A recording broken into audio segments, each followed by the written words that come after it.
Pendant la Seconde Guerre mondiale, le régime nazi chercha différentes manières d'étendre sa puissance sur terre, dans les airs et en mer. Tandis que les troupes combattaient sur plusieurs fronts, des groupes d'ingénieurs recevaient l'ordre de fabriquer des véhicules hors du commun. Les conceptions étaient secrètes, les essais se faisaient rapidement, et les tests étaient lancés sans marge de correction. Dès les premières années, des équipes bénéficiant d'un accès direct au commandement furent formées pour créer des machines mobiles qui n'existaient dans aucune autre armée. Certains modèles furent utilisés, d'autres restèrent à l'état de plan sous garde militaire. Tous avaient un seul objectif, construire quelque chose qui offrirait un avantage immédiat sur le champ de bataille. On fabriqua de nouveaux chars, des avions aux moteurs inédits, des navires sous-marins qui n'avaient pas besoin de remonter à la surface et des armes sans équivalent. Les usines s'adaptèrent, se cachèrent et modifièrent leurs matériaux selon les besoins. Bien que les ressources fussent rares, les projets continuaient. On exerça une pression sur les jeunes techniciens, on força les prisonniers ayant des connaissances à travailler, et les plans furent accélérés jusqu'au dernier jour. Quelle sorte de véhicules en vinrent-ils à construire dans leur tentative de gagner la guerre ?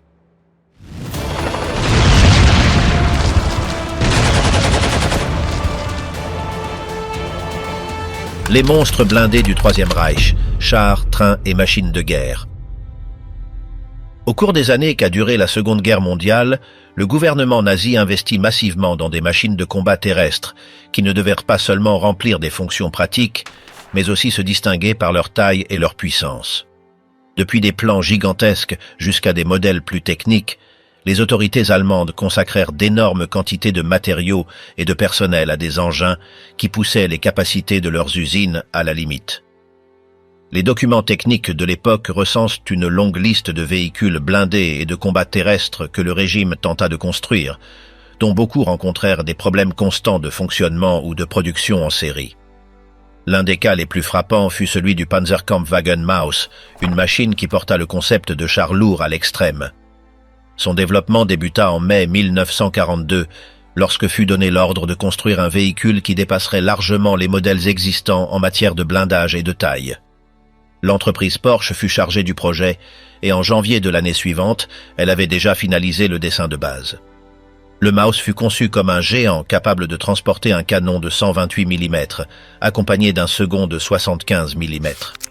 En juin 1943, le premier châssis complet et fonctionnel avait été assemblé, atteignant une hauteur de 3,60 m et une masse avoisinant les 188 tonnes. Lors des essais initiaux, ce colosse démontra un blindage frontal de 200 mm, avec des flancs de 180 et une tourelle encore plus protégée atteignant les 240. Son système de propulsion se composait d'un moteur Daimler-Benz MB 509 combiné à une transmission électrique qui lui permettait de se déplacer lentement, à condition que le terrain soit favorable. Malgré cela, ses possibilités pratiques restaient très limitées. Son poids énorme empêchait de traverser les ponts ordinaires et le rendait totalement dépendant de conditions très spécifiques. À la mi-1944, une seconde unité fut construite, cette fois avec la tourelle montée, mais elle ne fut jamais envoyée au front. Seules 2 unités furent refabriquées, et l'une d'elles fut capturée par les forces soviétiques à la fin du conflit. Son existence demeure un symbole des extrêmes auxquels pouvait mener l'ingénierie sans tenir compte de la viabilité tactique. Parallèlement au Maus, un autre modèle colossal fut conçu, le U-Cent.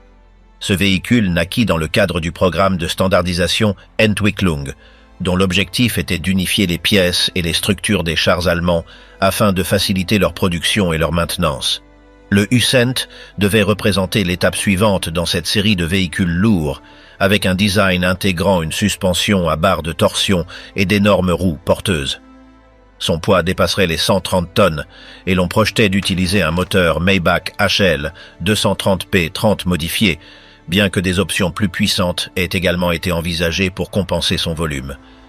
Le design de sa tourelle, dans un premier temps, ressemblait beaucoup à celui du Maus et intégrait un canon principal de 128 mm.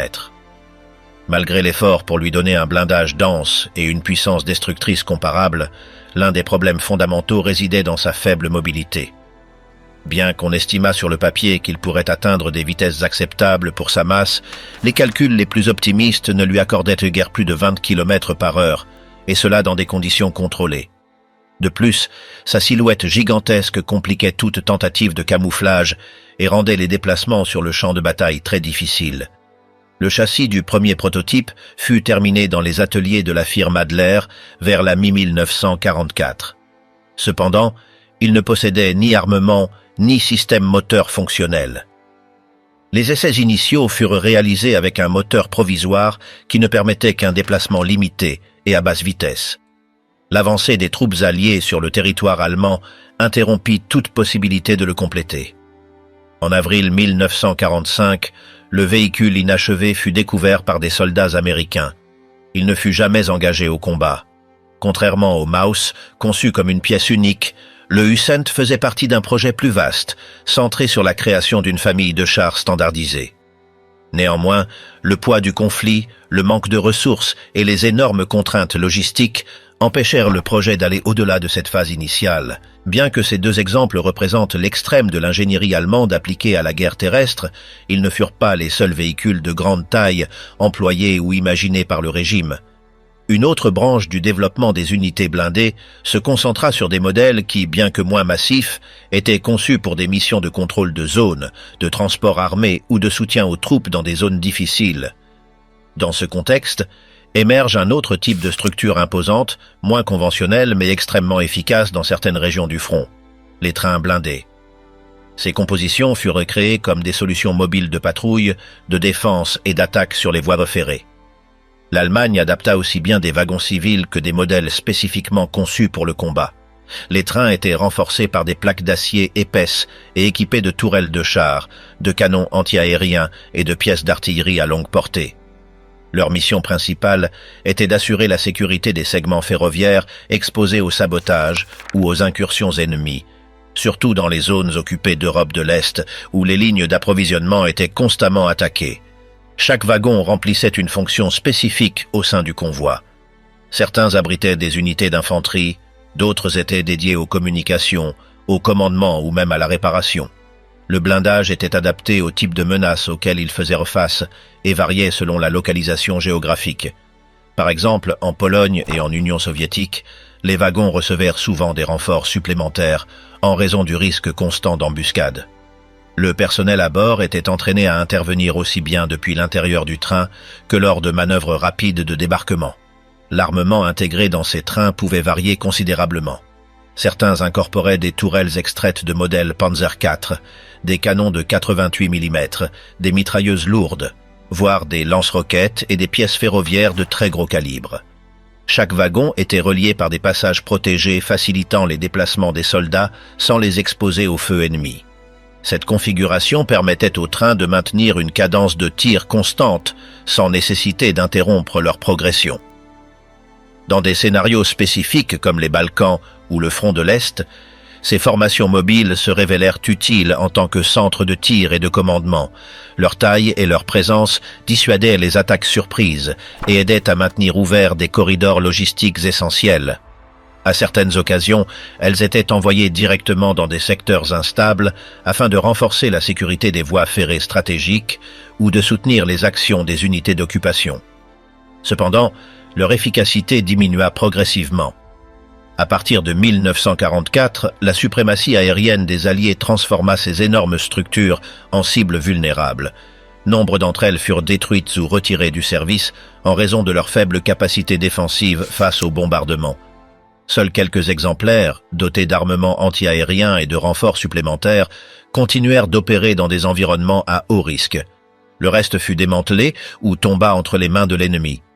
Certains modèles remplirent des fonctions complémentaires au-delà du combat.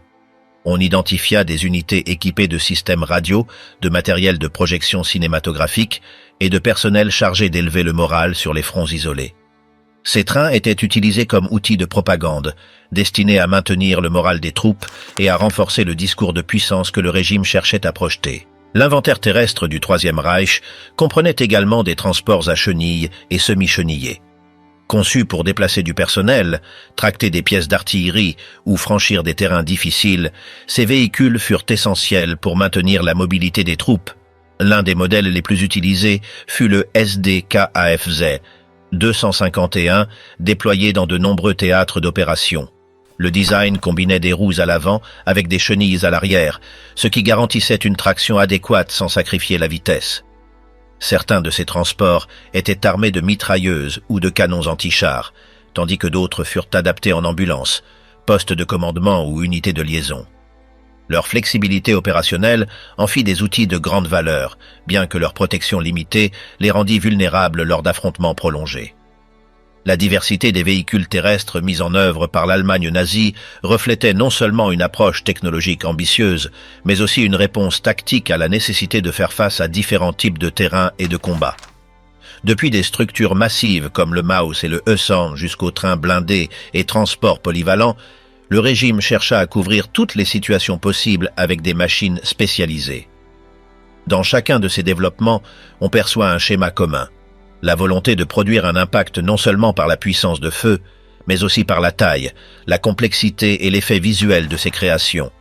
Ce pari sur le grandiose, l'imposant et l'innovant faisait partie de l'imaginaire militaire du Troisième Reich. Beaucoup de ces projets finirent archivés ou détruits avant d'entrer en service effectif, en raison des limites opérationnelles imposées par la réalité du conflit. Le laboratoire aérien du Troisième Reich, prototype, chasseur et missions extrêmes. Après le développement massif de machines terrestres colossales, la phase suivante de l'innovation militaire du Troisième Reich se tourna vers la domination aérienne. Les autorités nazies savaient que le contrôle du ciel pouvait faire pencher le cours de la guerre. C'est pourquoi elles lancèrent des programmes toujours plus audacieux. Des chasseurs à réaction aux bombardiers expérimentaux, l'aviation allemande devint un véritable laboratoire de technologie risquée qui, bien que souvent sans succès stratégique, marquèrent un tournant dans la conception des aéronefs militaires. L'un des cas les plus notoires fut celui du Messerschmitt Me-262, le premier chasseur opérationnel propulsé par des moteurs à réaction. Son développement débuta avant le début du conflit, mais le manque de ressources et la pression pour maintenir la Luftwaffe opérationnelle retardèrent son entrée en service.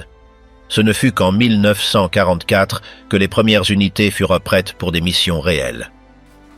Le Me-262 atteignait des vitesses de plus de 800 km/h, surpassant facilement tout avion allié de l'époque. Équipé de 2 turboréacteurs Junker Jumo 004, sa capacité de montée, sa maniabilité et sa puissance de feu en faisaient un adversaire redoutable dans les combats en tête-à-tête. Lors de ses premières apparitions, il parvint à abattre plusieurs bombardiers ennemis avant qu'ils ne puissent réagir. Cependant, ces avantages techniques ne se traduisirent pas en supériorité aérienne. Le Me-262 était vulnérable au décollage et à l'atterrissage, moments durant lesquels les chasseurs alliés le traquaient systématiquement. De plus, les moteurs nécessitaient un entretien constant et avaient une durée de vie extrêmement courte, ce qui réduisait sa disponibilité opérationnelle.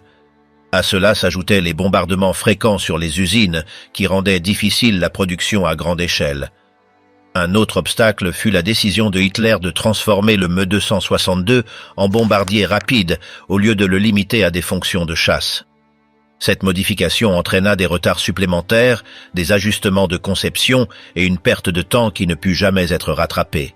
Malgré tout, cet avion devint le symbole de ce qui aurait pu être une révolution dans la guerre aérienne, s'il avait été employé avec une meilleure planification. Parallèlement, le projet du Heinkel He 162, également connu sous le nom de Volksjäger, fut une réponse désespérée à la supériorité aérienne alliée.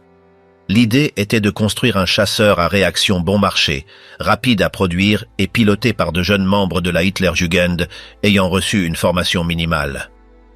Le design devait être simple et léger, c'est pourquoi des matériaux non stratégiques comme le bois furent utilisés pour une grande partie de sa structure.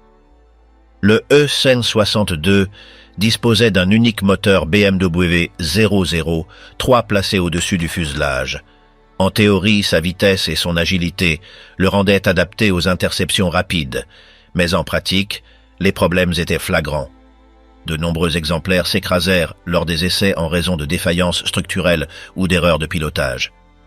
Son cockpit était étroit, difficile à contrôler, et la visibilité limitée augmentait les risques en combat. Lorsqu'il commença à être utilisé au début de 1945, il était déjà trop tard. Les troupes alliées avancèrent sur tous les fronts et les aérodromes étaient bombardés sans relâche. Bien que quelques escadrilles parvinrent à décoller et à affronter brièvement des bombardiers ennemis, leur impact réel fut minime. Malgré cela, le E-162 reste un reflet clair de la tentative finale de maintenir la guerre aérienne par tous les moyens possibles. Une autre initiative marquante fut celle du Horten O-229, un aéronef qui rompait avec les formes conventionnelles. Son design en aile volante, sans fuselage défini, réduisait le profil radar. Bien que les radars ne fussent pas encore des outils totalement fiables à cette époque, les concepteurs du O-229 pensaient déjà à la manière de les contourner. Cette préoccupation précoce amena beaucoup à considérer cet avion comme un précurseur de la technologie furtive moderne. Le O-229 était également propulsé par 2 moteurs à réaction Junkers Jumo 004 et pouvait atteindre des vitesses de 600 km/h. Le premier prototype effectua ses vols d'essai à la fin de 1944, mais un accident lors de l'un d'eux retarda le programme.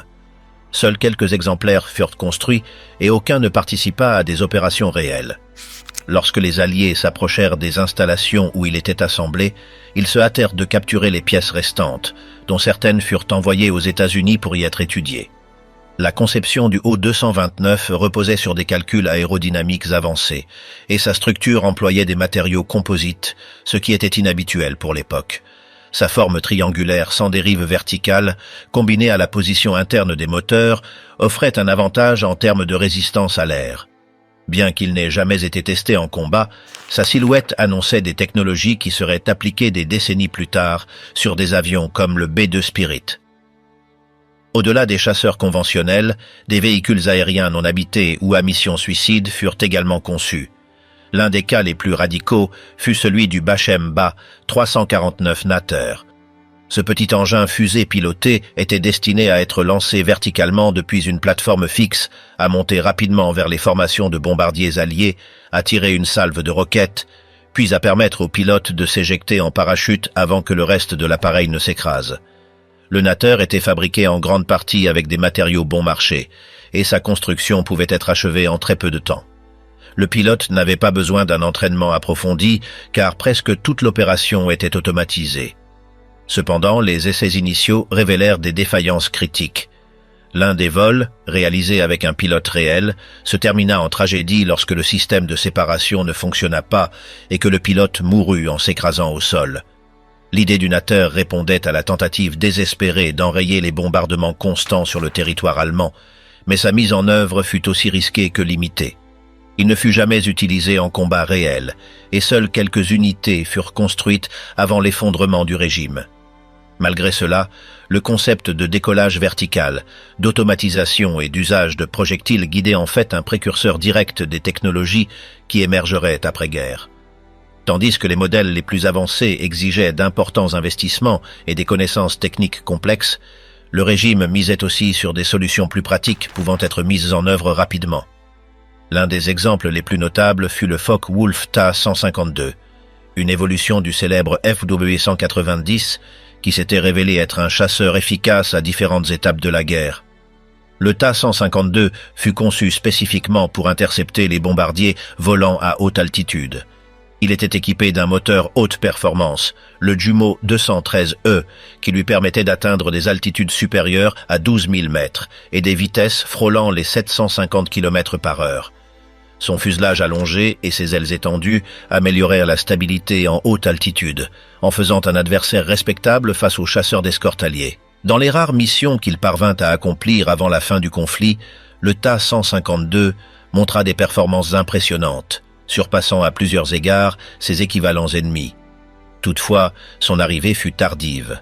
Avec moins de 50 unités produites et un front aérien entièrement dominé par les Alliés, ses qualités ne suffirent pas à infléchir le cours des événements. Une autre proposition à haut rendement fut le Dornier Do 335, surnommé Pfeil ou Flèche. Cet avion biplace présentait une configuration inhabituelle avec 2 hélices, l'une à l'avant et l'autre à l'arrière. Cette disposition, dite push-pull, réduisait la résistance de l'air et lui permettait d'atteindre une vitesse maximale supérieure à 700 km/h, ce qui en faisait l'un des avions à moteur à piston les plus rapides de la guerre. Sa conception permettait une accélération remarquable et une excellente maniabilité, malgré sa taille. Il était également équipé d'un siège éjectable pour le pilote, une innovation avancée pour l'époque.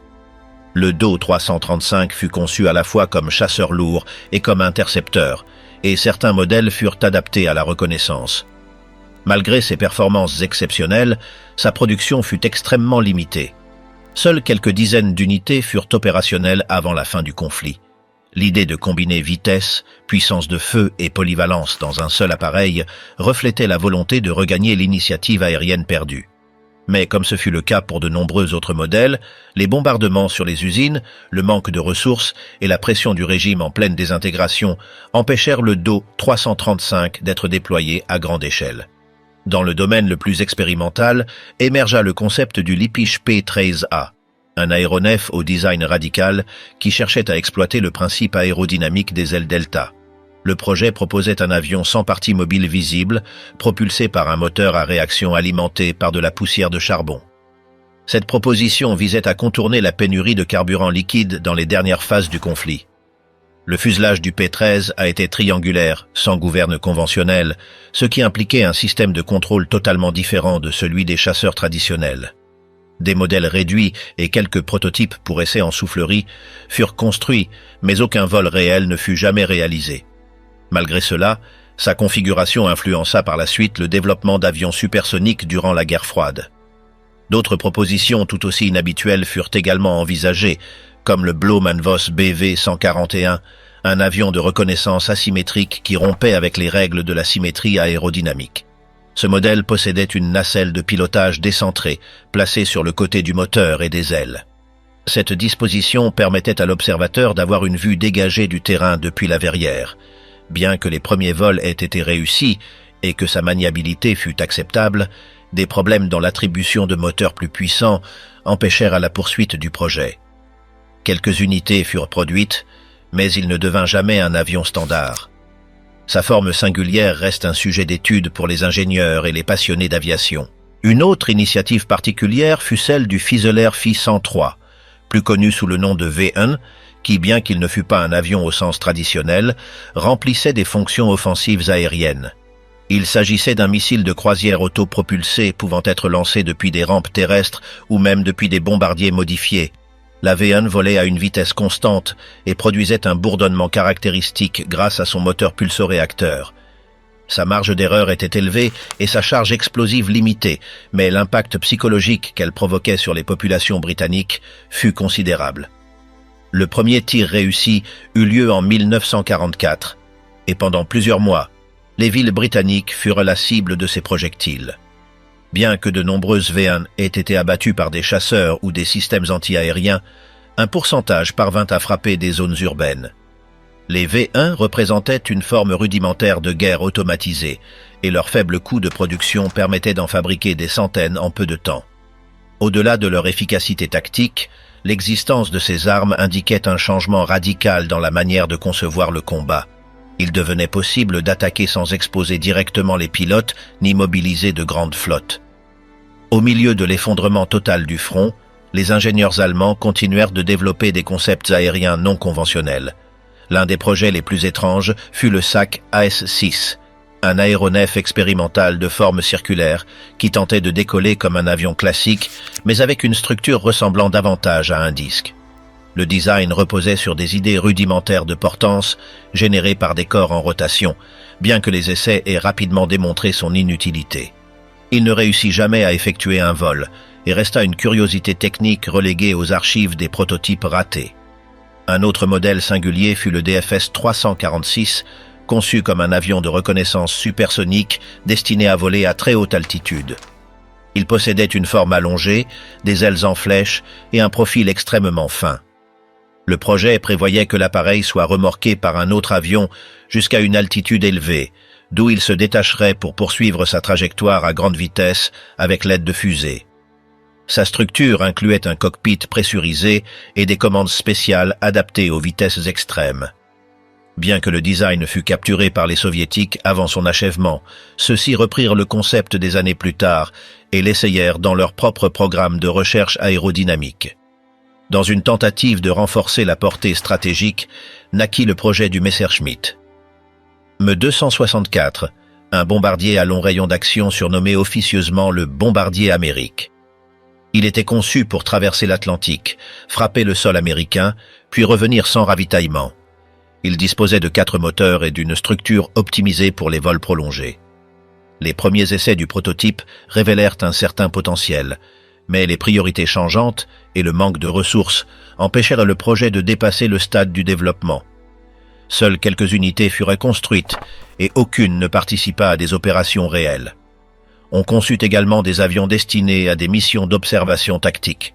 Le Fieseler Fi 156 Storch était un modèle léger, extrêmement maniable, capable de décoller ou d'atterrir sur de très petites surfaces.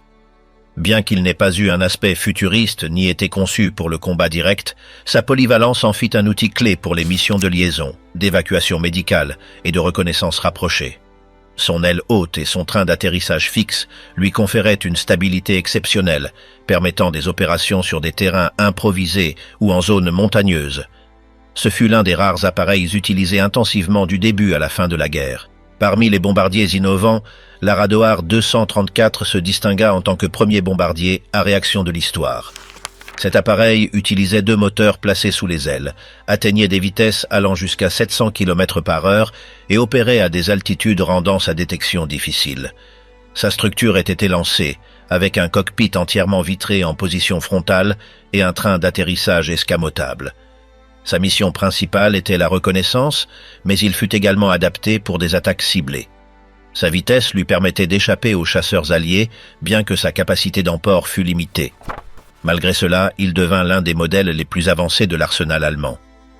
L'un des concepts les plus extrêmes fut celui du Zeppelin rameur, un projet combinant un avion-fusée à une stratégie d'impact direct. L'appareil était lancé depuis un autre avion, ou depuis le sol, montait à l'aide d'un moteur fusée et était équipé de canons frontaux. Une fois la munition épuisée, le pilote devait percuter les bombardiers ennemis à l'aide d'une section renforcée de l'avion. Bien qu'un système d'éjection du pilote fût prévu avant l'impact, la mission restait extrêmement dangereuse.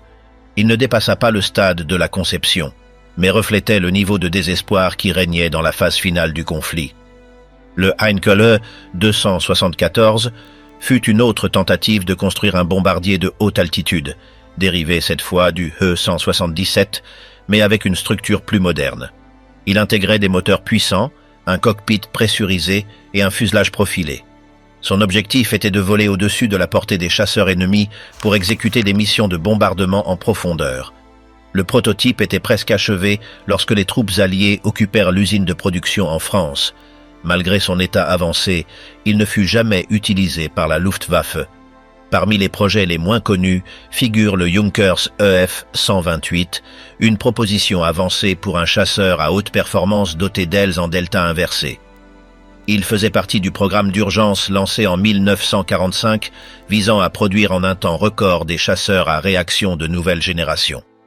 L'EF-128 ne fut jamais construit, mais les plans conceptuels proposaient des solutions aérodynamiques annonçant les développements de l'après-guerre.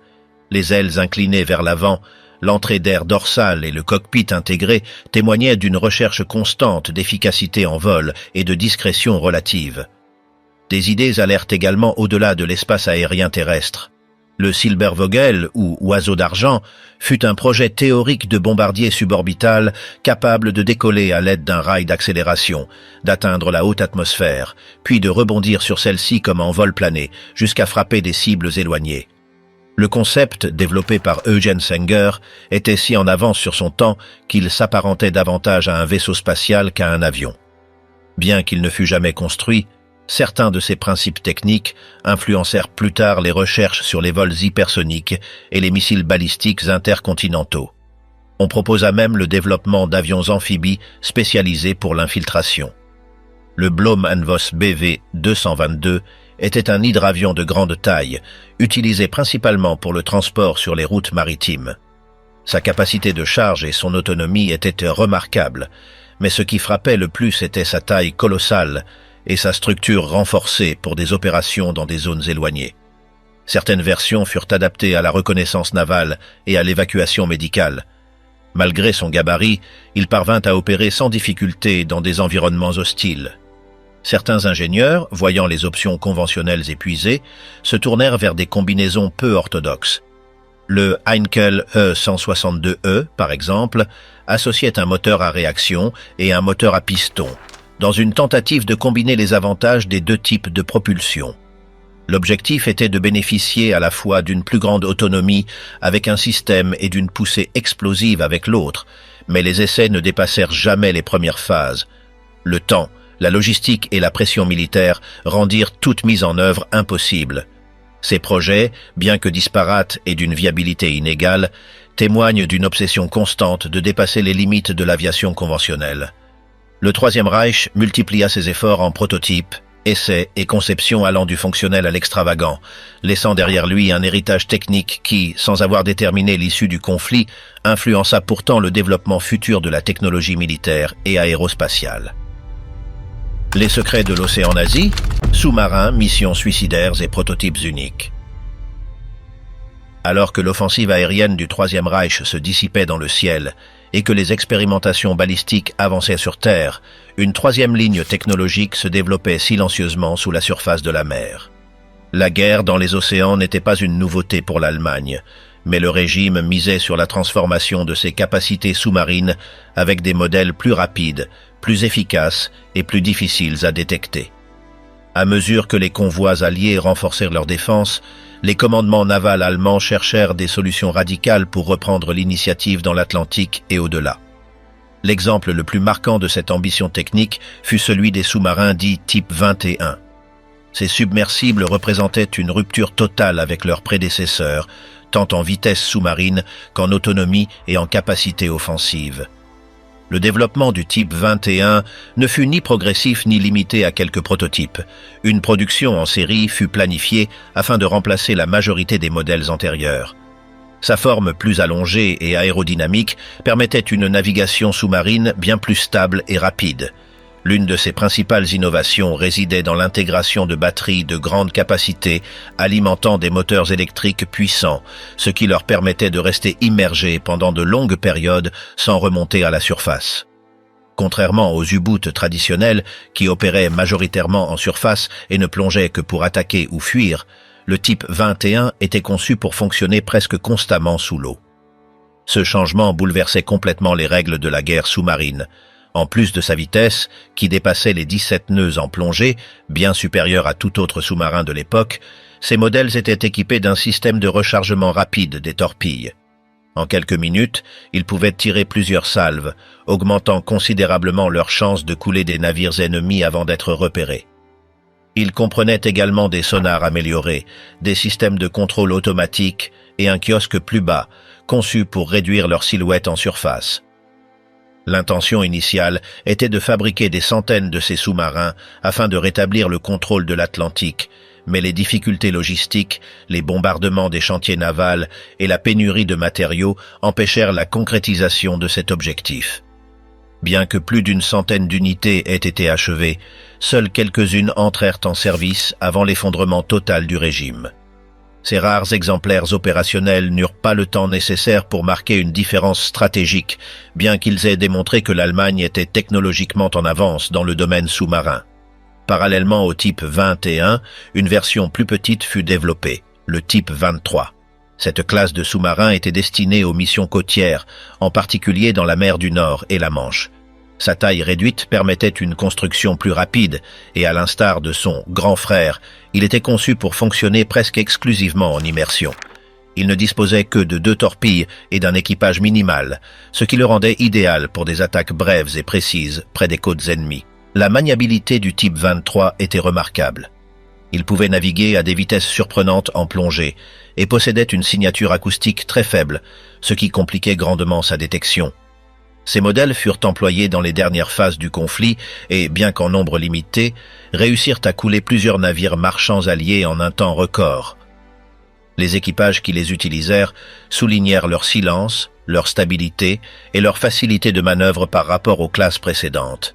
Cependant, comme pour d'autres projets avancés, la progression alliée par terre et par air neutralisa toute supériorité technique. Les ports à partir desquels ces sous-marins devaient opérer étaient constamment bombardés ou déjà tombés aux mains de l'ennemi, et le temps de formation des nouvelles recrues était insuffisant. Bien que les types 23 aient affiché des résultats prometteurs, la désorganisation de la fin de la guerre limita gravement leur déploiement réel. Ces deux classes de sous-marins représentèrent la dernière tentative de l'Allemagne pour reprendre la domination maritime.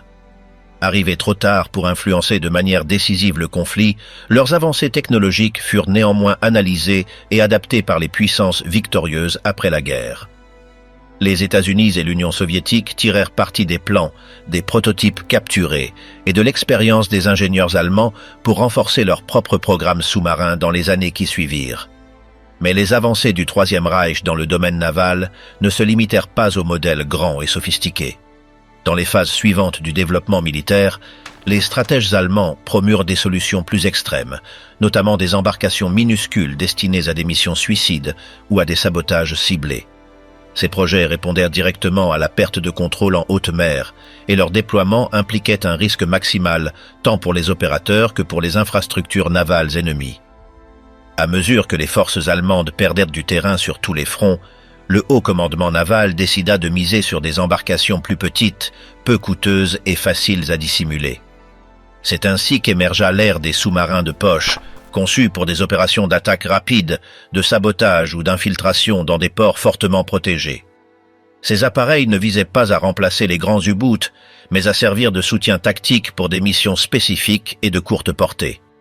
L'un des modèles les plus connus fut le Biber, un submersible monoplace mesurant à peine plus de 9 mètres de long.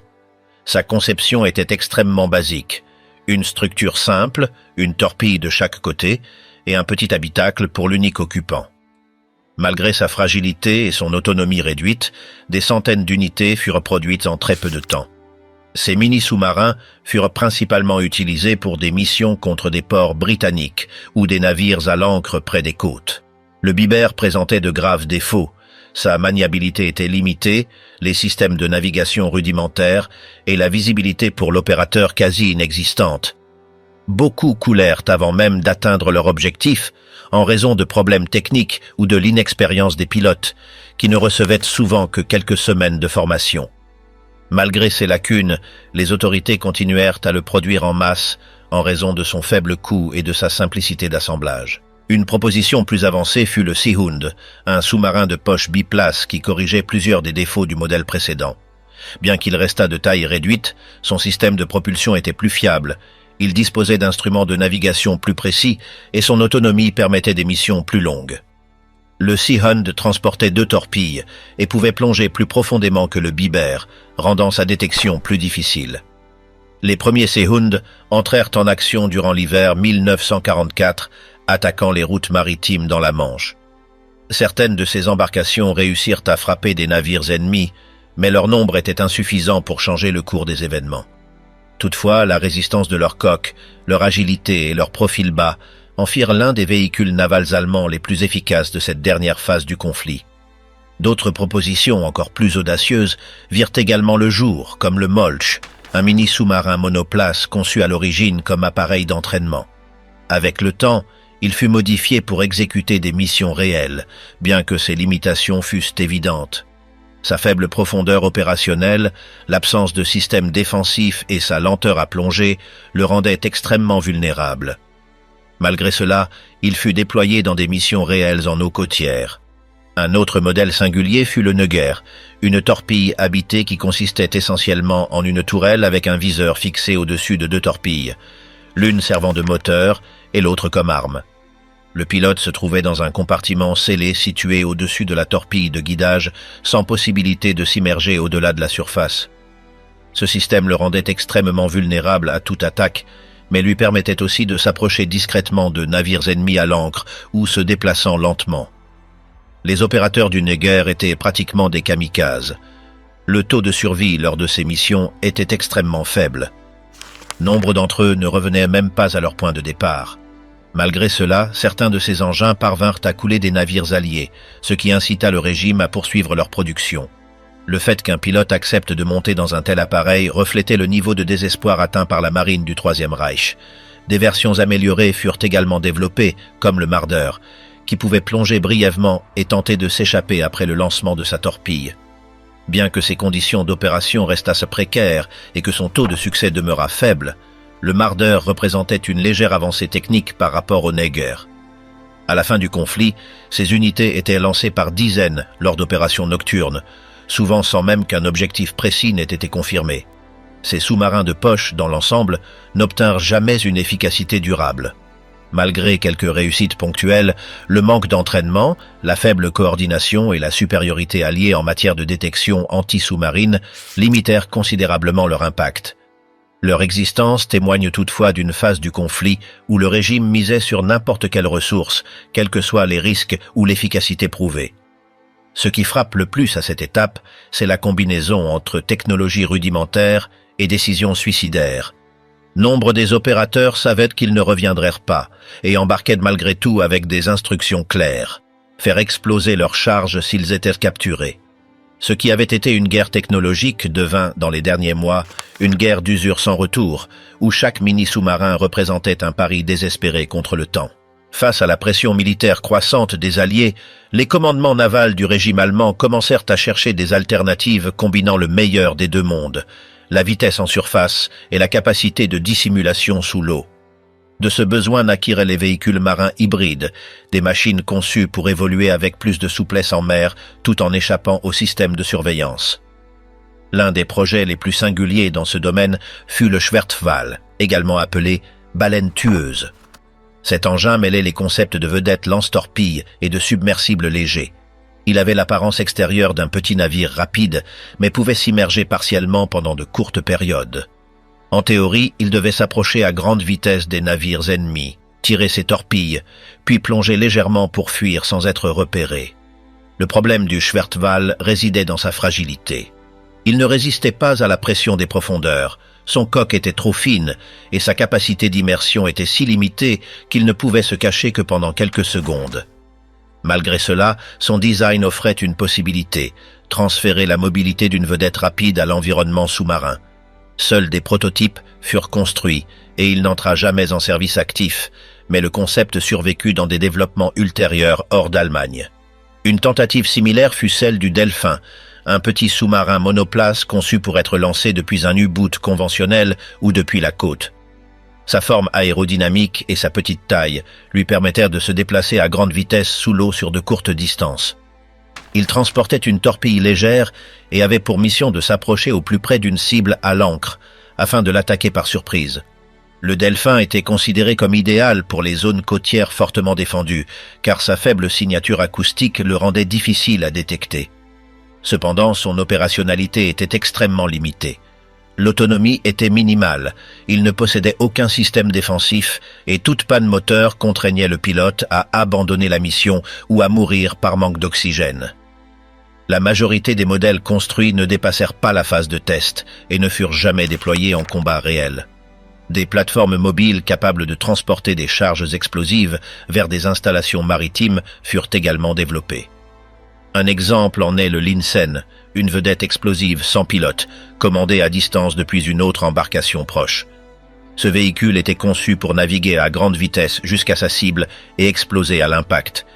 Bien qu'il ne s'agit pas d'un submersible, son utilisation combinée avec des mini-sous-marins en faisait un hybride tactique dans cette catégorie.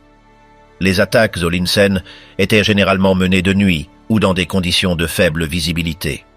L'opérateur dirigeait la vedette depuis une autre unité située à quelques centaines de mètres, la guidant vers sa cible grâce à des systèmes rudimentaires.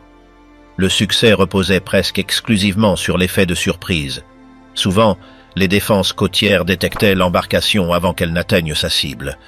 Malgré cela, certains assauts parvinrent à endommager des navires alliés ancrés dans des ports peu protégés. Dans la même logique d'opération combinée, on envisagea d'intégrer des mini-sous-marins équipés de charges explosives détachables.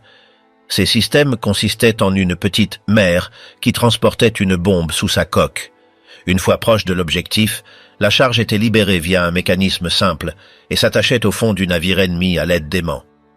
Ensuite, l'opérateur du sous-marin s'éloignait avant la détonation programmée. Bien que cette méthode parût fonctionnelle sur le papier, elle s'avéra extrêmement complexe en pratique. Les conditions maritimes, la vitesse des courants, la détection précoce par l'ennemi et les défaillances mécaniques réduisaient fortement son efficacité. Seuls quelques essais partiellement réussis furent signalés. Toutefois, cela démontrait à quel point on cherchait à exploiter toutes les variantes possibles de la guerre navale, en combinant engins habités, contrôle à distance et automatisation.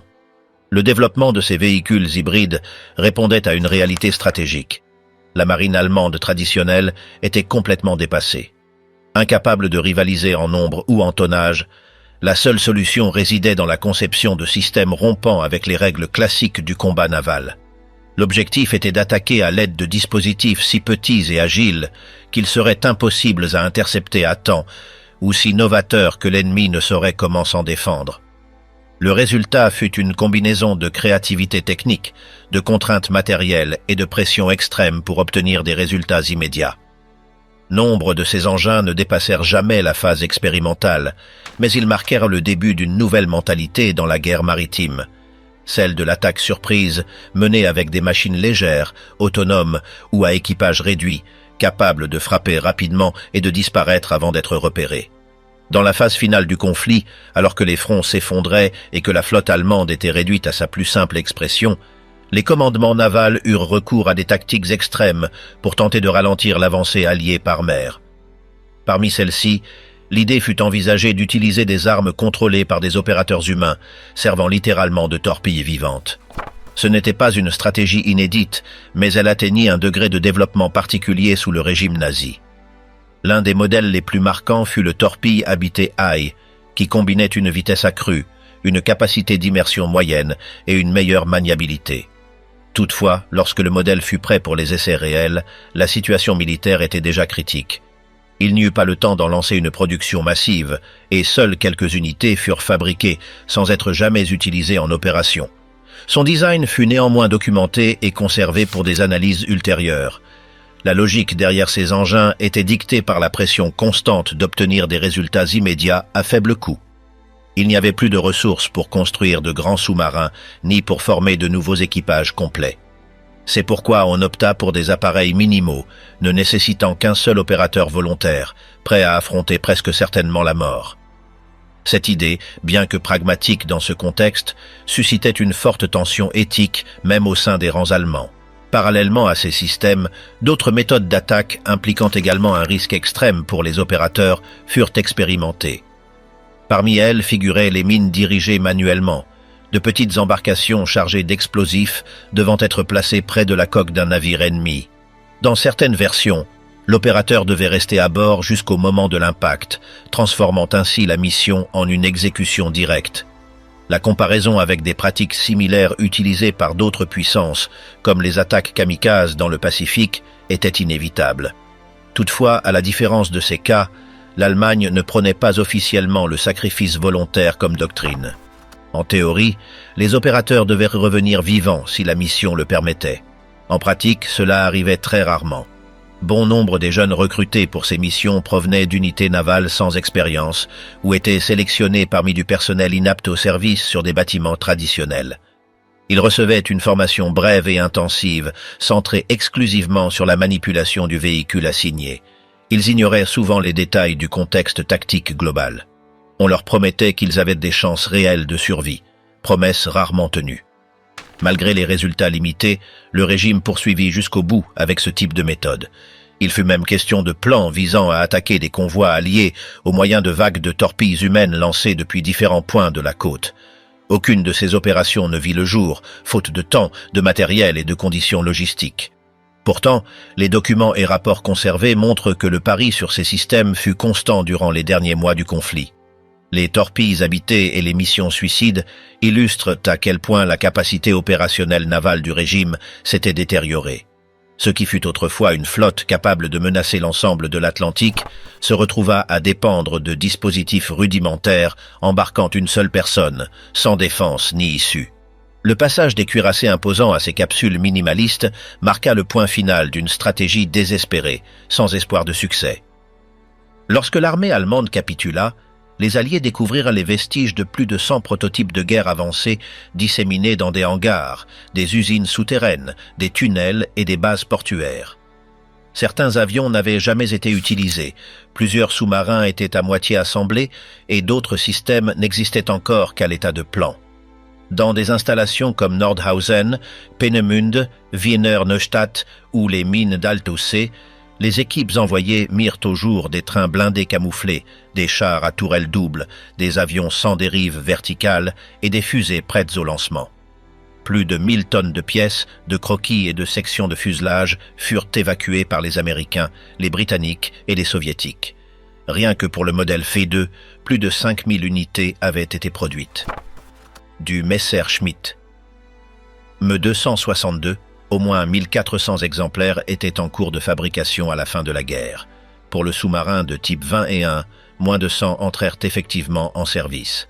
La majorité de ces véhicules furent détruits, testés par d'autres puissances ou conservés comme preuve. Tout ce qui fut découvert obéissait à une logique commune. Inventer de nouvelles formes de combat alors qu'il n'y avait déjà plus d'espoir de victoire. Chaque char, chaque avion, chaque torpille faisait partie de cette ultime tentative de soutenir un système en train de s'effondrer. Et si tout cela fut accompli sous pression et avec des ressources quasi nulles, une question demeure inévitable. Qu'aurait-il pu accomplir si la guerre avait duré un peu plus longtemps ?